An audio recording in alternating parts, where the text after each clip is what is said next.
Hey guys, welcome back to TechMan. Today, let me show you how to set up FundedNext two-step authentication. Here's how to set up two-step verification on your FundedNext account.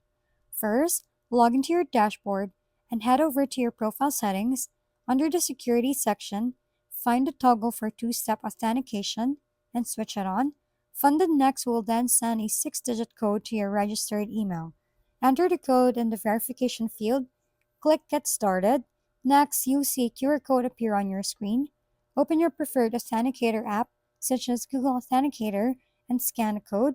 Your app will generate a 6-digit code. Enter it back on FundedNext and hit Next to confirm. That's it. You've successfully enabled two-step verification for extra account protection. If you found this video helpful, don't forget to like, subscribe, and stay tuned for more quick tutorials just like this. If we've been helpful, kindly give us a thumbs up and don't forget to hit the subscribe and bell button for more contents. For any questions and suggestions, comment down below.